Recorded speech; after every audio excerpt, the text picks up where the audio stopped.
So we're going to have Jason Siebert, who is the proprietor of Flanagan's, Rosie's, and whatever else is available in Dunedin these days. He's a man on the move. Jason.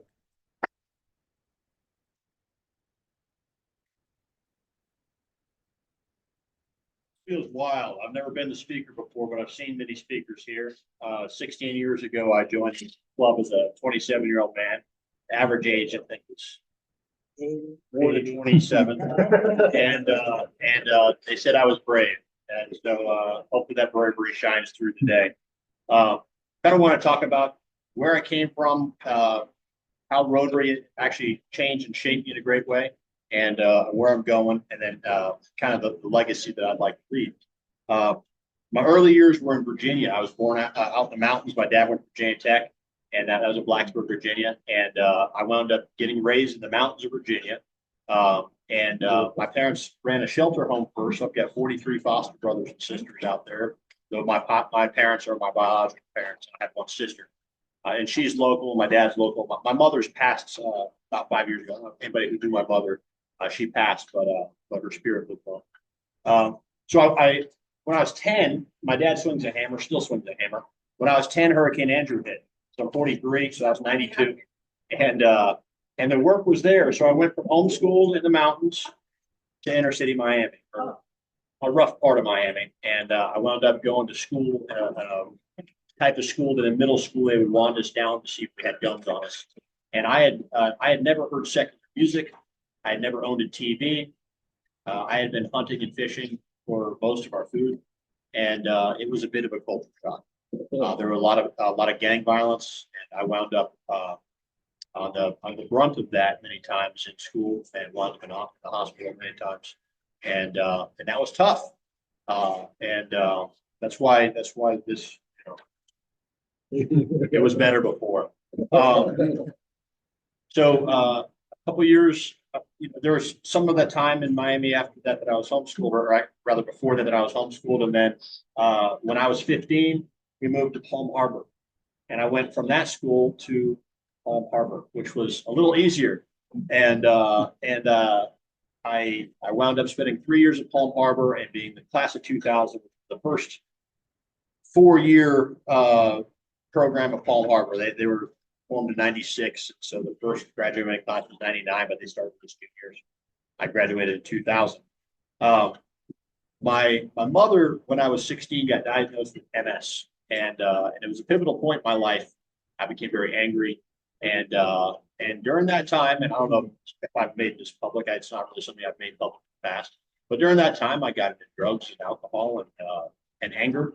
And it was not a good time of my life. And I remember very clearly there was a day where I was with a religious leader, and we were talking about it, and I had an epiphany.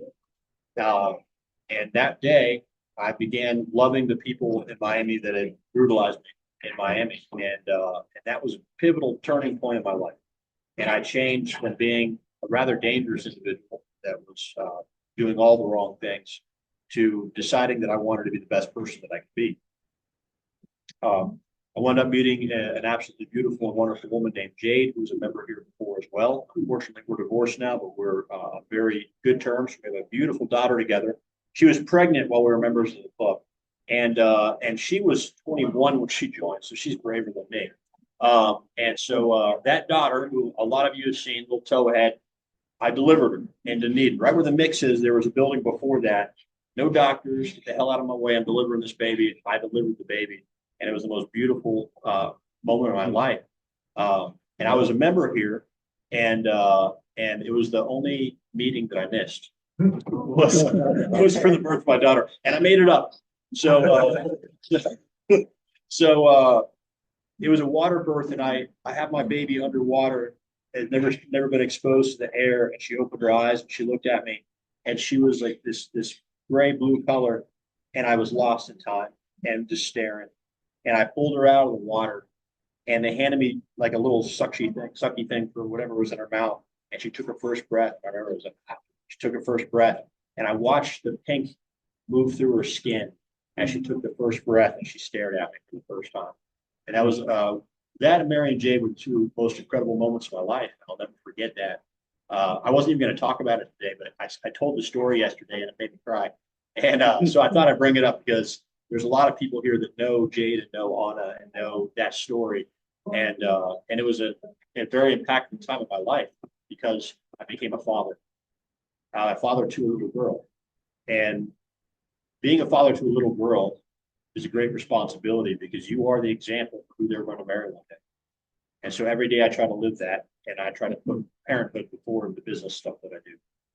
When I first joined the club, I owned the downtown yoga studio, which is Warrior One now, Sublime. And Jade was a yoga instructor and massage therapist. And I was the guy at the front counter and international man of history. So I was the guy at the front counter. I was running a marketing firm at the back. And that was fantastic. One of your members, I think you still remember, Mr. John Shine walked in one day looking for some office space.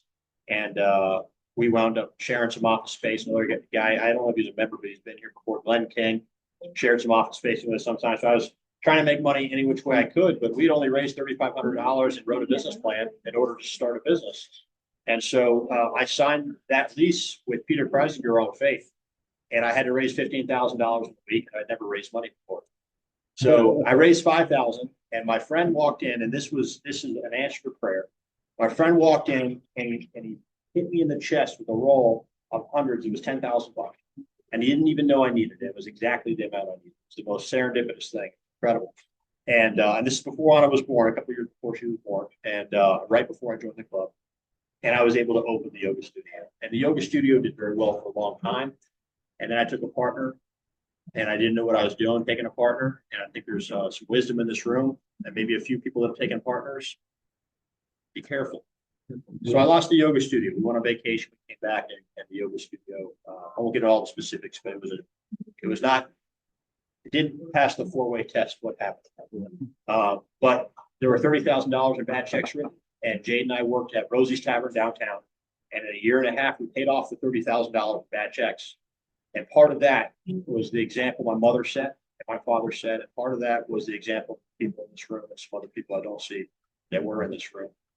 There's a different room that had set for me. So I wanted to say thank you to the Rotary Club because in a great way, this group of mentors and people have shaped me in a very positive way.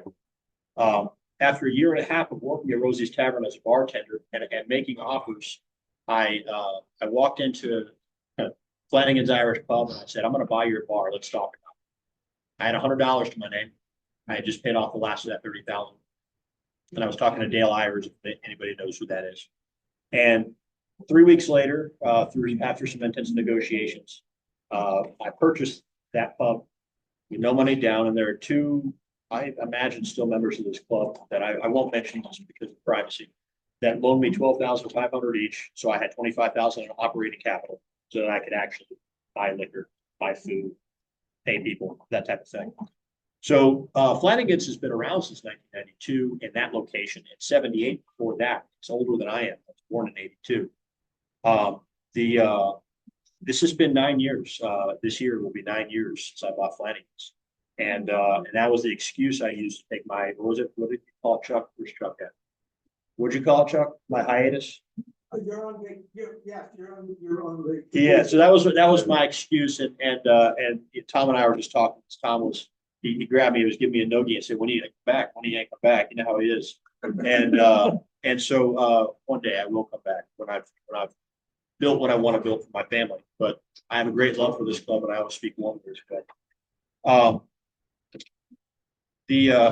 The deal with Flanagan's was interesting, and I'm proud of that deal, and I kind of want to talk because this is what I do. I'm a deal maker. I buy and sell businesses now, and I run successful restaurants and bars. Most of the time, they're successful. So the deal was I started, and this is not something that's been public before, but it's actually the deal I'm most proud of. I came in initially as not an owner, but a management company, but for everyone else in the world, I was the owner. And I had a right in that contract to exercise where I could buy the bar at any point. And I took on a lot of debt that they had. And they had some heavy debt at the time.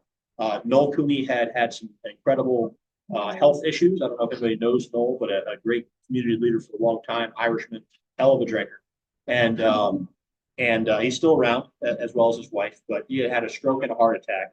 And that had caused some very difficult times for that family. I love that family very much. They're fantastic people. And so when I came in, they had this debt trying to recover from his health issues. So I took on that debt, and any money I paid to that debt came off the principal when I purchased the company. And so after about 2 years, when everything had flushed out and all the debt was exposed fully, because there's things that come out of the woodwork that people forget and things. There was no dishonesty there. It was just these things happen too.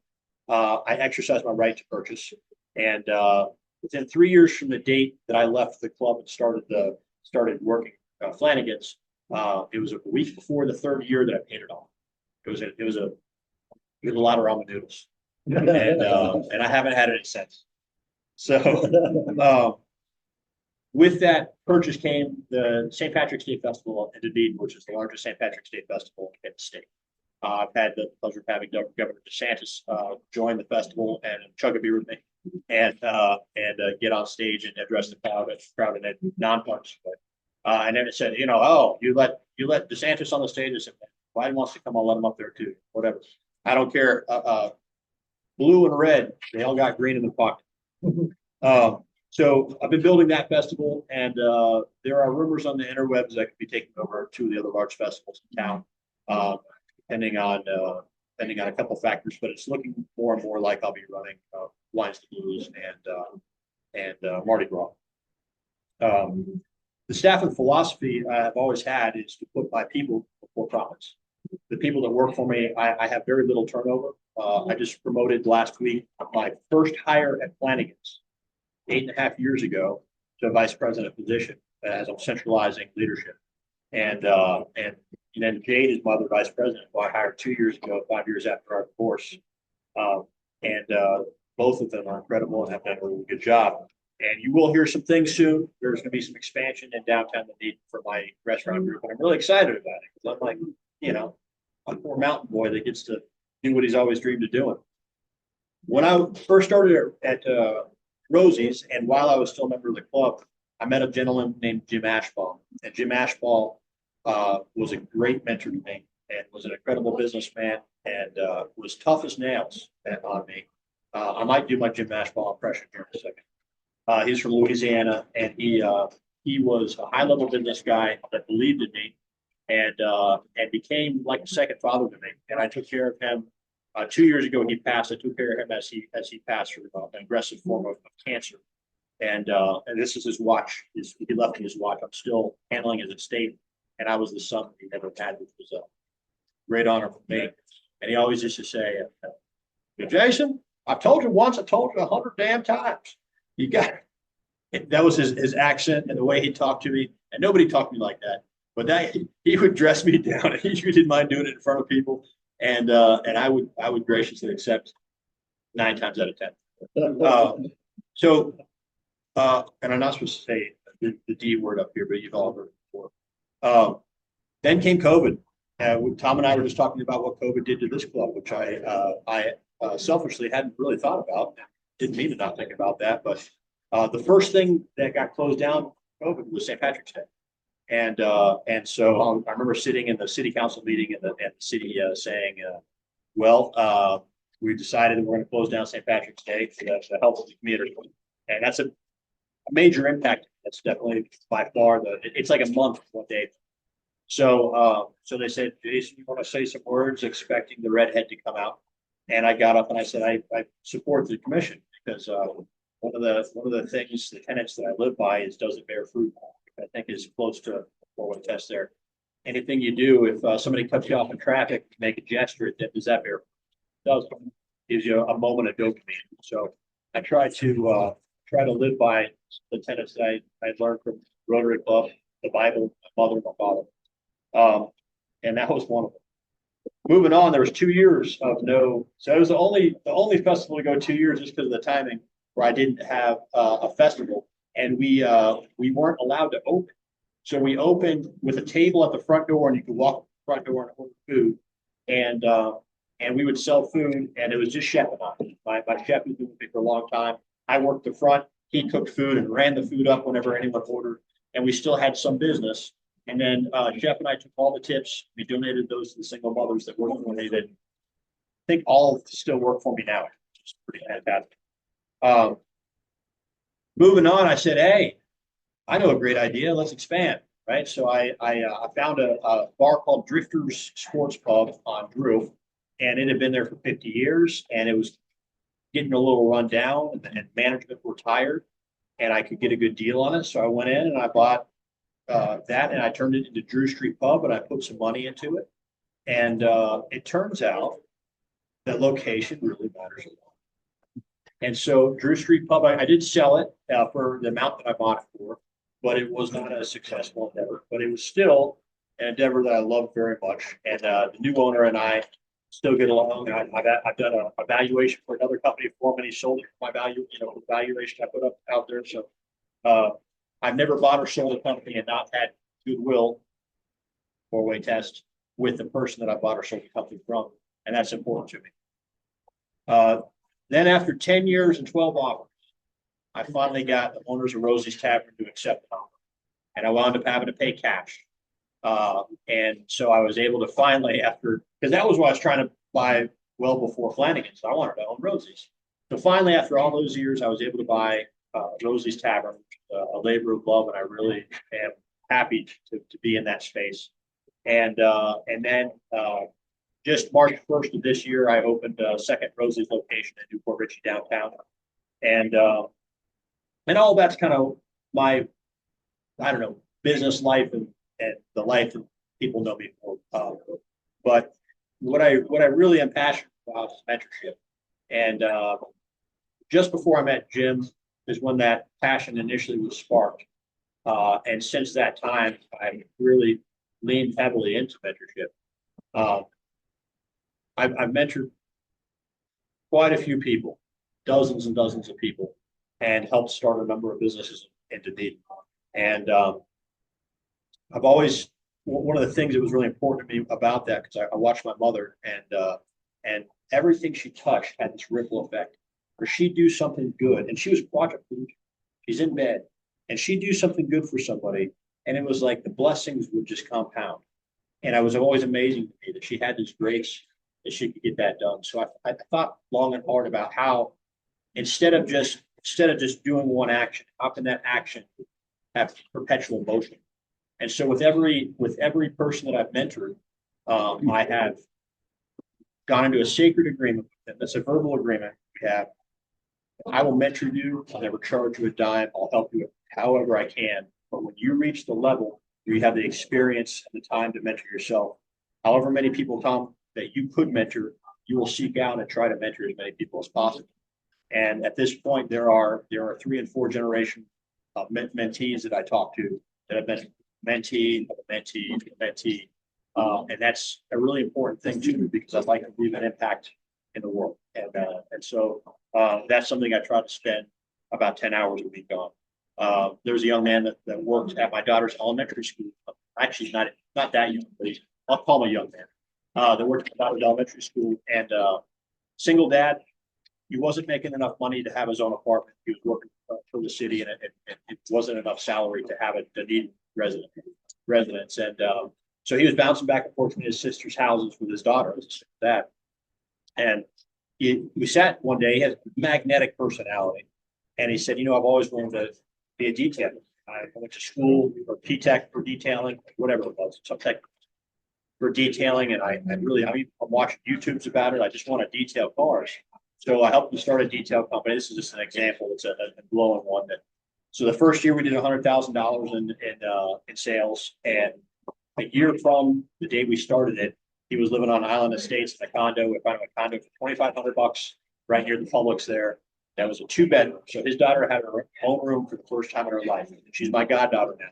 She's 11, and so my daughter and her get along, and so that's one example of kind of how this happens. And now my nephew, who I've been doing some mentorship for a long time, is starting his own detail company, and Caleb is mentoring him.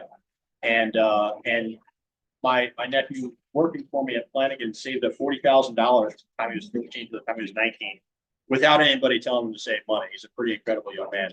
So, anyways, future plans, I'd like to expand some more into Dunedin.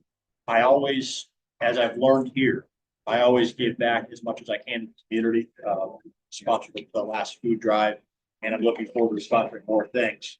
So when there are good things the Rotary Club are doing, I'd like to know about it so that we can figure out a way to sponsor the different things that are happening here at the Rotary Club as well. I appreciate you listening to me, and I appreciate everybody here that contributed to my success. Thank you.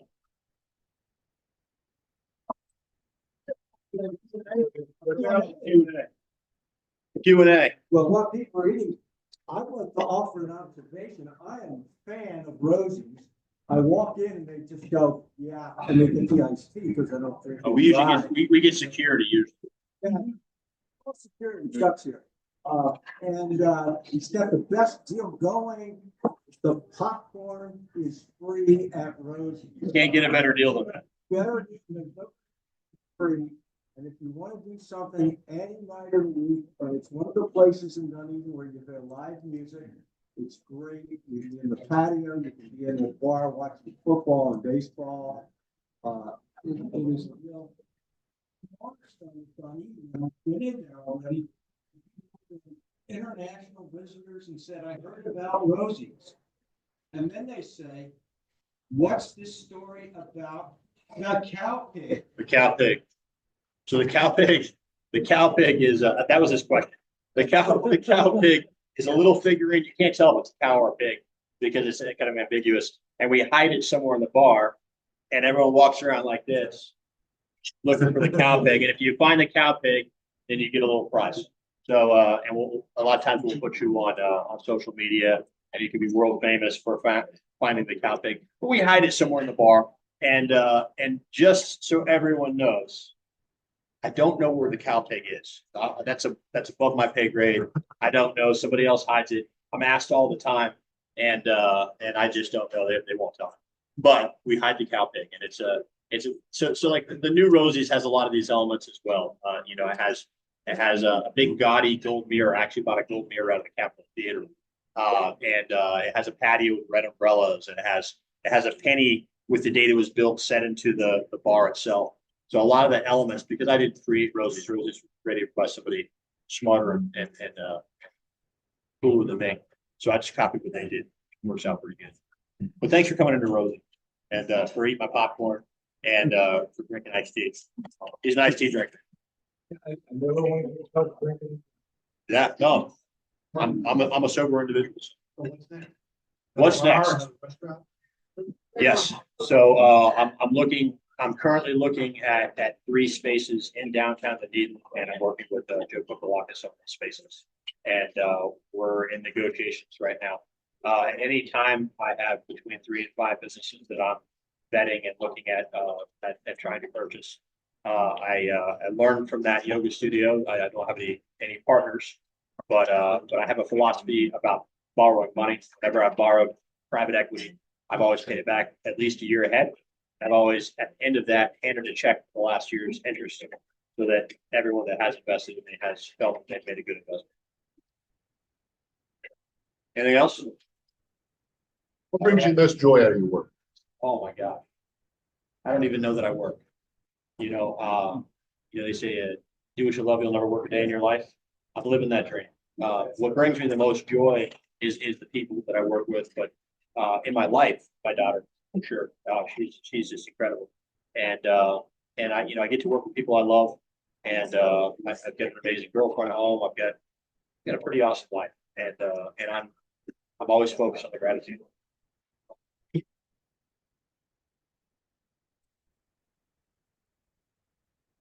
Yes. So it's not set in stone, but the idea would be for me to take over the festival and possibly somebody else, maybe Kathy Carlson, take over the parade. So Kathy, I idolize her. She's amazing. She's an incredible businesswoman, and I hope to be as cool as her if I grow up. So we talked about her and I, and she had expressed some interest, but this is all kind of happening right now. And I don't know if you know what's happened with the DDMA. The DDMA, the Downtown Dunedin Merchants Association, has dissolved and has been absorbed by the Chamber of Commerce, or is in the process, because it's not an instant thing, is in the process of being absorbed by the Dunedin Chamber of Commerce, who's being led by our long-term mayor, Julie Bajowski. And so I sat down with her, I sat down with Greg Brady. Greg Brady, my understanding, put a task force together to look at festivals and the P&Ls and find out. But the long and short of it is, in the past 5 years, the festivals have lost about $90,000. And that's with myself and other people in the community contributing, I don't know, $30,000, $60,000 in donations and sponsorships for those festivals to keep it going, because between the 3 festivals, mine and those 2, it's a guesstimate that's about a $4 million impact to the local economy. And so I am leaning strongly on the city commission right now to try and take over some of the fees, because before we start any of those festivals, we have between $20,000 and $30,000 in fees between the city, the sheriff, and the EMS, fire, and those are not, they're not making a profit. I think that like the initial fee of $3,000 might be something that they come and take in as income. I think the rest is a reimbursement. And there was a long time in the Dunedin where the city actually paid those fees because of the economic impact that these festivals had to the local economy. And so I would like to see that come back. So I'm hoping and praying that that comes back, because I think that if that doesn't happen, the festivals may become non-viable. A private individual can't foot the bill for a $30,000 a year loss for which is the last, I think, 3 years Mardi Gras has had $30,000 loss. And don't quote me on that, but I get the P&Ls. So you can reach out to me. I can share that they're public because they're nonprofit. That answer your question though? Is that... Yeah. Bring it on. Follow up.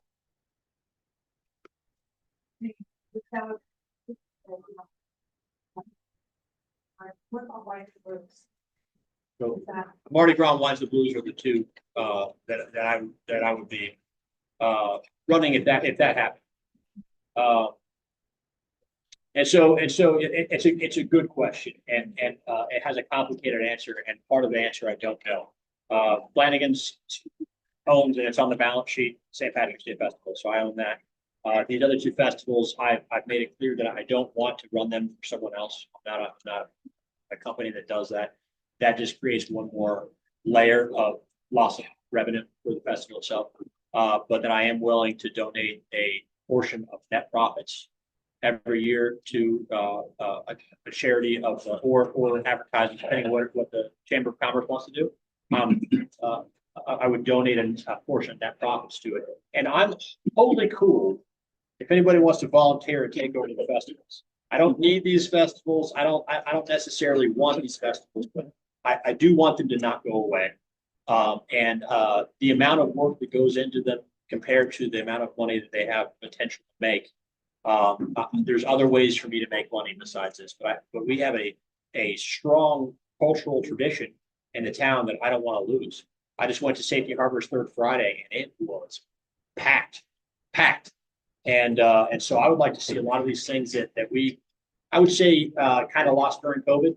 I'd like to see a lot of these things come back, because we had such a vibrant downtown, and it's not that we don't have a vibrant downtown, but it's not the same culture as we had before. And we had a culture that was very difficult to obtain.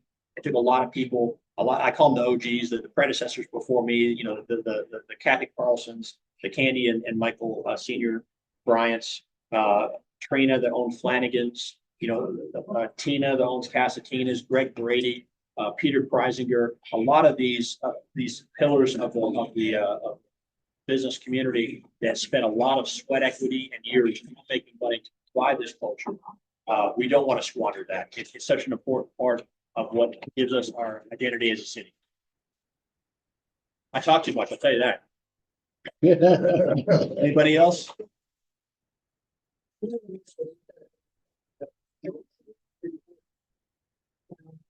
Miami? Up here. Okay, so my dad's a carpenter. And after Hurricane Andrew, that's where the work was. There was a local recession where we were in Virginia. There just wasn't a lot of work right then. And I remember my dad working Thanksgiving, Christmas to make sure that we had Christmas. He was an incredible hard worker. But he went down for a little while to Miami, like 2 weeks, and we're moving because there was so much work that it was, and my grandparents were down, his parents were down there as well. So we actually wound up putting a travel trailer on the back of an Impala, 35-foot travel trailer. And the Impalas at the time, they were like the rounded ones and they had air shocks. We pumped it up until it didn't pop, but it was close.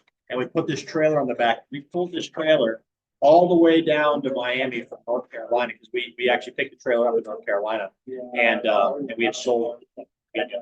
And so that's what brought me down. And then my dad eventually wound up working for a company called Sun Coast Auto Builders that builds car dealerships, and their home office is here.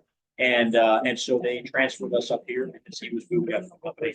And that's what brought us here. And I'm really glad because my complexion in the Miami sun don't get along so well. You know, I still security shadow to shadow here. Great. All right, good talk. Wonderful.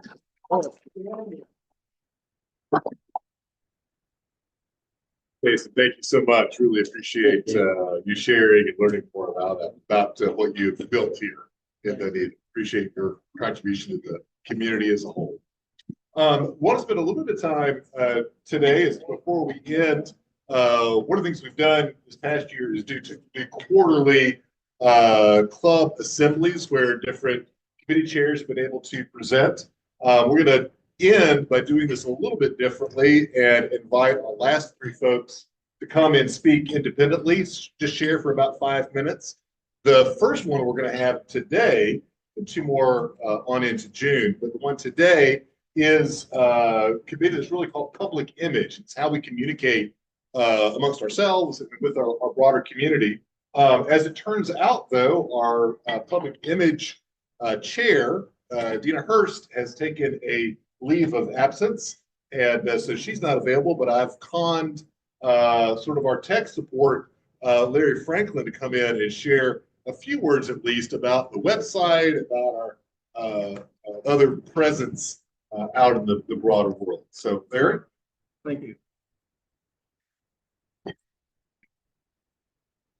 Oh, David asked me to do this. I was going, what? Are you serious? But then I started looking at it and thinking about what we do. And the list just went on and on and on. Because it's not just our websites. We have triathlon, only gets hit this time of year. We have our website for the club, which has its own blog now. And its traffic keeps going up each month. So we start adding more activities that the club is involved in. We have our Facebook page. We're talking about adding an X account or Instagram for those who name. Because now with all the technology, I can add a blog or add a news to our blog and automatically have a link to Facebook, X, whatever social media accounts are out there. It was out there for you automatically. No double posting, it does it for you. Just spread the word in the club. We have our fishing tournament, triathlon fundraisers for the clubs.